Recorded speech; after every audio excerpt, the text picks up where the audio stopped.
प्यारे तलबा व तालिबात, अस्सलाम वालेकुम। उम्मीद है आप सब खैरियत से होंगे। हमारा साइंस की किताब का सबक नंबर 15 हमारा माहौल शुरू है। इसके अंदर काफ़ी कुछ मालूमात हम हासिल कर चुके हैं, जो मुकम्मल वीडियोस के अंदर मैं आपको बता चुकी हूँ। अब हम इस सबक का पार्ट 6 देखेंगे कि बाकी क्या रह गया है, और इंशाअल्लाह आज ये हमारा सबक ख़त्म हो जाएगा। तो सबसे पहले मैं थोड़ा शुरुआत से शुरू कर दूँ ताकि आप लोगों को समझने में आसानी हो।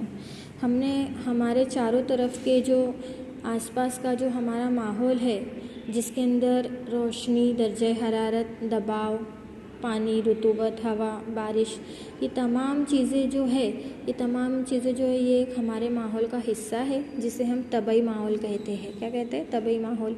इसलिए हमारे अतराफ़ के जितनी भी हयातियाती दुनिया है, तबई हो या हयातियाती हो, ये दोनों मिलकर एक नए माहौल की तामीर करते हैं, तो उसे माहौल कहते हैं। हम माहौल का एक हिस्सा है, और इंसान एक ऐसा हैवान है जो अपनी ज़रूरत पूरी करने के लिए कुछ ऐसी सरगर्मियाँ यानी कुछ ऐसे काम अंजाम देता रहता है जो माहौल के तवाज़ुन और उसके आपसी राबतों को दरहम बरहम कर देता है। यानी जैसे कि हम तो हैवान में ही आएंगे ना एक, लेकिन हमको अल्लाह ने अक्ल सलीम दी हुई है, लेकिन फिर भी हम क्या करते हैं, हमारे माहौल को अपनी ज़रूरियात को पूरा करने के लिए हमारे माहौल के निज़ाम का बिगाड़ा करते हैं। अब उसके अंदर हमने पढ़ा था कि अगर हम हमारे माहौल में फ़ुज़लात को जमा करेंगे तो क्या होगा। जाहिर सी बात है कि हम कचरा हमारी ज़िंदगी के अंदर या हमारे घर के अंदर या हमारे बाहर के माहौल में जमा करेंगे तो उसकी वजह से बहुत सारे फ़ुज़लात का, कचरे का अंबार लगता ही जाएगा, बेकार मादे जो है वो जमते ही जाएंगे। लेकिन उसको भी दो अशिया में यानी दो तरीके में तकसीम किया गया है फ़ुज़लात को। एक हयातियाती तनज़्ज़ुल पज़ीर अशिया, दूसरा गैर हयातियाती तनज़्ज़ुल पज़ीर अशिया। अब हयातियाती में तो आपको मालूम है कि ऐसी अशिया जिसे खुर्द, उज़्वे और जरासीम तहलील कर लेते हो, यानी उसके साथ जो है एक तरीके का कीमियावी तामुल करके उसको दोबारा पैदा हो सके ऐसे तब्दील कर देते हैं। लेकिन गैर हयातियाती तनाज़ुल पज़ीर अशिया में क्या है, यानी प्लास्टिक की थैलियाँ, कांच, एल्यूमिनियम की पट्टियाँ, जिसे जरासीम और खुर्द उज़्वे तहलील नहीं कर सकते, और ये अगर मिट्टी में हम इसे दबा भी देंगे तो वो मिट्टी में जहर पैदा करती है, जिसकी वजह से माहौल में आलूदगी पैदा होती है और बहुत ज़्यादा माहौल में आलूदगी में इजाफ़ा होता है।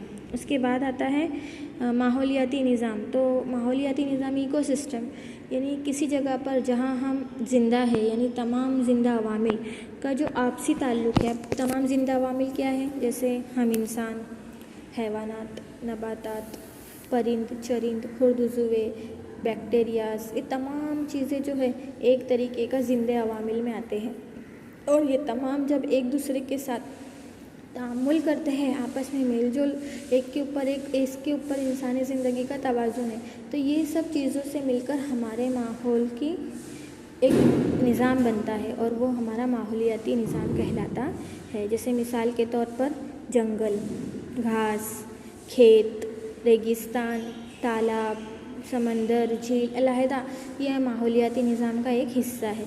अब जंगल, तालाब और झीलें कुदरती माहौलियाती निज़ाम में है, जबकि बागीचा, देखो एक सिंपल सी बात है कि हम समंदर देखते हैं, जंगलात देखते हैं, तालाब देखते हैं, झीलें देखते हैं, तो कुदरत से पैदा हुई चीज़ें, इसे किसी इंसान ने नहीं बनाया। इंसान ने उसको देखकर क्या बनाने की कोशिश की, बागीचे बनाने की कोशिश की, खेत, फसल बनाने की कोशिश की। ये इंसान का बनाया हुआ निज़ाम है। माहौलियात के ये दो ख़ास अवामिल है, जैसे कि एक इंसान का क्या बनाया हुआ है और दूसरा कुदरती तौर पर क्या बनकर आया, तो इसको कहेंगे हयातियाती अवामिल और गैर हयातियाती अवामिल। अब गैर हयातियाती अवामिल में क्या है कि माहौलियाती निज़ाम के अवामिल में गैर नामियाती मादे और नामियाती मादों का जैसे रोशनी, दर्जे हरारत, रुतूबत, ये जो क्या है, ये हमारा नामियाती मादे है। उसके बाद हयातियाती अवामिल में क्या आता है, हयातियाती अवामिल के 3 हिस्से, जैसे पैदाकार, सारिफ और तहलील करने वाले। अभी आपको पिछली वीडियोस में बहुत अच्छे से बता दिया गया है कि पैदाकार क्या है, जो सूरज की रोशनी और पानी और कार्बन डाइऑक्साइड से क्लोरोफिल की मदद से तरकीब तनवीरी का अमल करके अपनी ग़िज़ा तैयार करते हैं, उसे पैदाकार, जिसमें नबातात आती है, ख़ास तौर पर, यानी वो खुद अपनी ग़िज़ा तैयार करते हैं। उसके बाद दूसरे नंबर पर आता है सारिफ़। सारिफ़ यानी जो जानदार पौधों जानवरों पर मुनहसर है, जिसको सब्ज़ीखोर, गोश्तखोर, हमाखोर भी कह सकते। 3 हिस्सों में डिवाइड किया गया है कि सारिफ़ के अंदर पहले तो सब्ज़ीखोर जो सिर्फ नबातात को ही खाकर अपनी ग़िज़ा बनाते हैं। उसके बाद आता है गोश्तखोर, यानी वो गोश्त ही खाएंगे सिर्फ। और एक है हमाखोर, यानी जो दोनों खाते हैं, सब्ज़ी भी और गोश्त भी। तो सारिफ़ में ये आते हैं 3। अब उसके बाद आते हैं तहलील करने वाले। तहलील इस ग्रुप में फफूंद, जरासीम, मुर्दा चीज़ों को जो तहलील करके हमारे माहौल की सफाई करते हैं, यानी गंदगी को दूर करने का काम करते हैं। तो हमारे बेसिक मालूमात थी, जिसमें ग़िज़ाई जाल, ग़िज़ाई ज़ंजीर पिछली वीडियोस में इंशाल्लाह आपको समझ में आ चुकी होंगी। अब हम आगे देखेंगे कि आज हम क्या जानेंगे। ये मैंने आपको हमारे माहौल में एक हमारा लास्ट का टॉपिक बाकी था, हयातियाती तकबीर। अब हयातियाती तकबीर किसे कहेंगे पहले वो देख लेंगे। जैसे यहाँ इसकी एक छोटी सी तारीफ़ बताई गई है कि ग़िज़ाई सिलसिले का एक दिलचस्प पहलू इसमें नुकसानदा कीमियाई मादों का दखल हो जाना। फसलों को बचाने के लिए आए और उन्हें मुख्तलिफ़ बीमारियों से बचाने के लिए उन पर कई कीड़े मार दवाएँ, कीमियाई मादे छिड़के जाते हैं। देखो यहाँ पर अलग तरीके से बताई गई है। अब ये हयातियाती तकबीर जो है, ये ग़िज़ाई सिलसिले का एक बहुत दिलचस्प पहलू है। इसमें नुकसानदा कीमियाई मादों का दखल होता है। यानी कि हम देखते हैं कि हमारे आसपास में खेत है, यानी खेतों की काश्तकारी की बात करेंगे। अब चावल की काश्तकारी की मिसाल देती हूँ आपको। अब चावल की काश्तकारी की जाती है तो चावल की काश्तकारी के अंदर जो है टिड्डे आते हैं। टिड्डे एक कीड़े मकोड़े का नाम है जो चावल की काश्त को ख़राब करने का काम करते हैं। तो अब उसको बचाने के लिए उसमें क्या डाला जाता है? मेंढक को डाला जाता है। क्यों मेंढक को डाला जाता है? तो मेंढक को क्यों डाला जाता है? वो टिड्डों को खा लेते हैं। तो टिड्डों को खा लेंगे तो वो मेंढक जो है, मेंढक को डालेंगे खेत में तो मेंढक वो टिड्डों को खा लेंगे, जिससे चावल की काश्त ख़राब नहीं होंगी।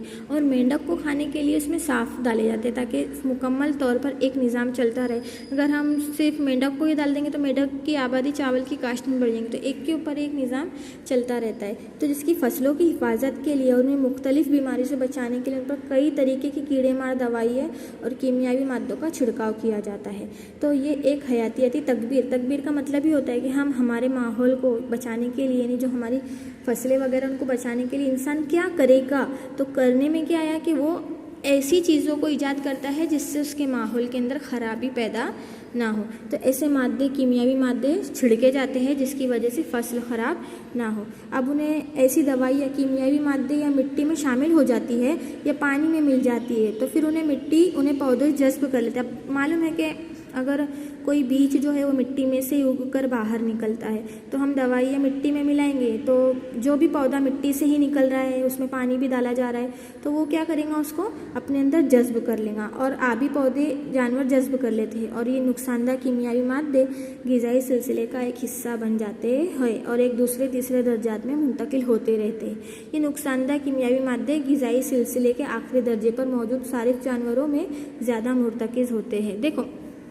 क्या बताया गया कि हयातियाती तकबीर के अंदर जो जानवरों का सिलसिला है, अब जैसे कि उसके अंदर जहरीली दवाइयाँ मिलाई जाएंगी, इसी तरीके से ये नुकसानदा कीमियाई मादे जो ज़मीन और मिट्टी और पानी में मिलाए जा रहे हैं वो फसल उसको जज्ब कर लेती है। और जब उससे फसल जज्ब करेंगे तो ये कीमियाई मादे हमारे ग़िज़ाई सिलसिले में आ जाएंगे और ग़िज़ाई सिलसिले में आएंगे तो जाहिर सी बात है वही ग़िज़ा हम खुद खाते हैं, हमारी ग़िज़ा बनाते हैं। तो वो जो जानदार मादे जो उसमें मिलाए गए थे वो हमारी ग़िज़ा का भी कहीं ना कहीं एक हिस्सा बन जाता है, जिसे हमारा जिस्म मुर्तकिज़ यानी अपने अंदर शामिल कर लेता है। तो ये पूरा जो एक निज़ाम है ये हयातियाती तकबीर कहलाता है।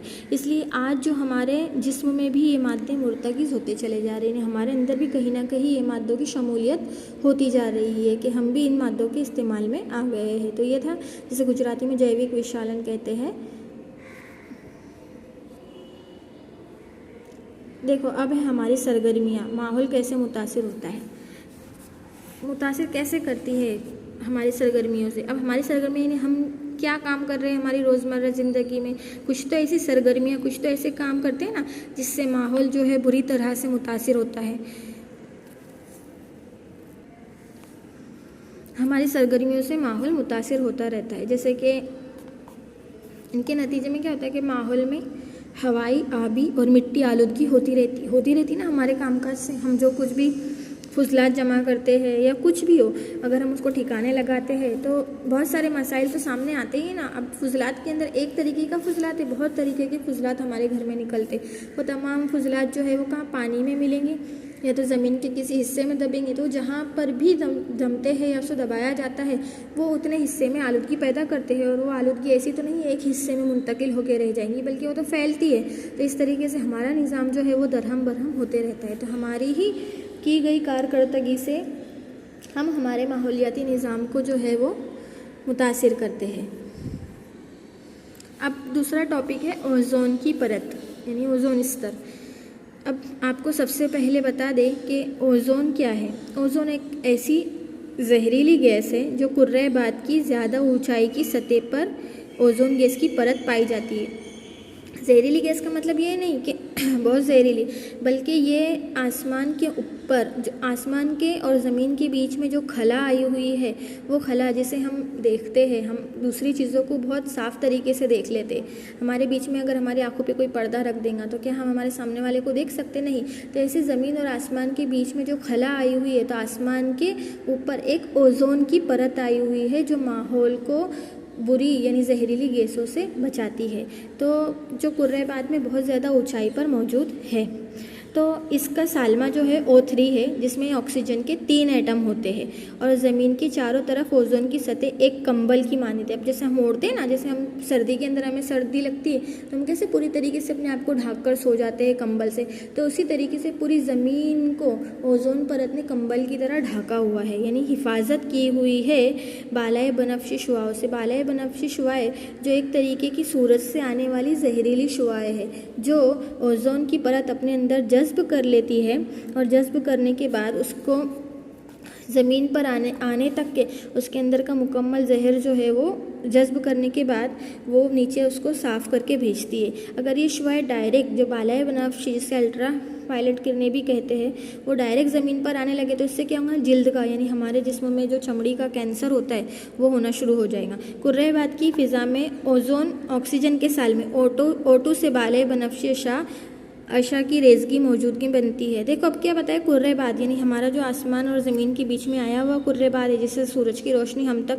आसानी से पहुंच सकती है, तो वो कुर्रेबाद के अंदर O2 यानी जो हमारा सालमा है O2 क्या है हमारा O2 जो है हमारा ऑक्सीजन है। अब ये O2 के साथ बालाए बनफशी अशा जो है एक तरीके का सालमा बनाती है और O को आज़ाद करती है, यानी O एटम को तोड़ देती है और ये आज़ाद एटम O2 से अमल करके ओज़ोन बनाता है। तो जब O प्लस O2 एक गिव्स क्या बनेगा, O3 बनेगा। दो तो O है और एक 3, तो ये जो O जो है एक तरीके का ओज़ोन का सालमा कहलाता है जो O2 से मिलने के बाद O3 बनता है। और ओज़ोन का सालमा हमारा क्या हुआ, O3। ये इम्तिहान में पूछा भी जाता है 1 मार्क में कि ओज़ोन का सालमा क्या है, तो ओज़ोन का सालमा O3 है। अब क्लोरोफ्लोरोकार्बन CFCS की वजह से ओज़ोन की परत पतली होती जा रही है। CFC इसका पूरा है क्लोरोफ्लोरोकार्बन, ये है जो इसे CFC कहा जाता है, जिसकी वजह से हमारा जो ओज़ोन है उसकी परत पतली होती जा रही है। यानी उन कीमियावी मादों का इस्तेमाल, जैसे कि हमारे घर में इस्तेमाल होने वाले रेफ्रिजरेटर, आग बुझाने वाले मादों की शक्ल में किया जाता है। अक़वाम मुत्तहिदा की माहौलियाती प्रोग्राम में इमरजेंसी के लिए क्लोरोफ्लोरोकार्बन जो है वो आयद किया जाता है। तो ये सारी तमाम चीज़ें जो है जो क्लोरोफ्लोरोकार्बन को बढ़ा रही है और बढ़ाने के साथ साथ ओज़ोन की परत को पतली करती जा रही है, जिसकी वजह से ओज़ोन की परत में छेद होता जा रहा है। देखो जैसे कि यहाँ पर 1979 से तो 2012 तक के ये जो नीले रंग का डॉट दिख रहा है ना आपको, जो बहुत बड़ा बढ़ता चला जा रहा है, ये ओज़ोन की परत में होने वाला छेद है। जैसे कि देखो 1979 में बिल्कुल हल्का सा छेद था, बिल्कुल हल्का जो दिख रहा है ब्लू जैसा पड़ता जा रहा है, ब्लू जैसा जो था वो एक तरीके की परत थी, लेकिन उसको हल्का हल्का डॉट पड़ता जा रहा है। फिर 1980 में बढ़ गया, फिर 1981 में देखो 82, 83, 90, 91, 92, 93 और 94। फिर उसके बाद देखो 2012 तक वो जो ब्लू कलर का जो छेद है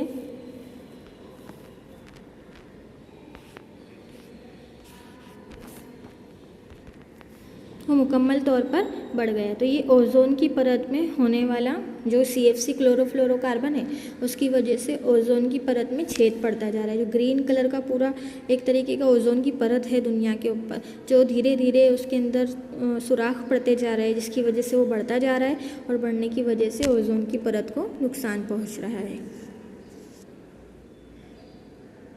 ये वही मैंने जो आपको बताया कि ओज़ोन क्या है, एक इंतहाई रद्द अमल वाली गैस है जो 3 ऑक्सीजन एटमों पर मुश्तमिल है। ये कुदरती इंसान साख्ता मसनू है जो ज़मीन की बालाई माहौल में पाया जाता है और निचली फ़िज़ा जिसे ट्रांसपोस्फेयर इस माहौल पे मुनस्सिर है और जो हमारी ज़िंदगी को मुतासिर करता है। यानी वही हिस्सा जो मैंने आपको बताया कि बालाई बनफशी को जो है O2 अपने अंदर जज्ब करके वो ओज़ोन का सालमा O3 बनाता है और ज़मीन के ऊपर बालाई बनफशी शुआओं को आने से रोकता है। अब देखो, क्या हम ओज़ोन को सूंघ सकते हैं? ये एक आसान सा सवाल आता है दिमाग में। तो हकीकत में ये क्या है, 3 ऑक्सीजन पर मुश्तमिल है और इसकी वजह से साइंसी तौर पर उसे ट्राइऑक्सीजन के तौर पर जाना जाता है। अब इसके अंदर ख़ास तौर पर तंदुरुस्त और उसकी बहुत तेज़ बू होती है, जो क्लोरीन की माननी इसकी बू होती है, जो हमें कब हम उसको सूंघ सकते, जब बहुत तेज़ तूफ़ान आने का अंदेशा हो, तभी हम क्लोरीन की बू को सूंघ सकते हैं, क्योंकि ऑक्सीजन और ट्राई ऑक्सीजन के साथ साथ मिलकर वो क्लोरीन के जैसी गंध पैदा करता है। तो ओज़ोन की बू अगर हमको सूंघना है तो वो बहुत शदीद तूफ़ान के वक्त सूंघ सकते हैं और क्लोरीन की तरह ही उसकी स्मेल आती है। तो उम्मीद है आपको ये लेसन समझ में आया होगा। कुछ नहीं समझ में आता है तो आप पूछ सकते हैं। और दूसरी बात ये है कि पहले सबक के सवालात के जवाब आपको सेंड कर दिए थे कल। उम्मीद है आपने लिख चुके होंगे। अब आगे का आपको लिखना है, तो इंशाल्लाह इस सबक के सवालात के जवाब भी मैं आपको जल्द ही सेंड कर दूँगी। सबक मुकम्मल करके रखना है नोटबुक में। कुछ नहीं समझ में आया तो आप पूछ सकते हैं। अल्लाह हाफिज़।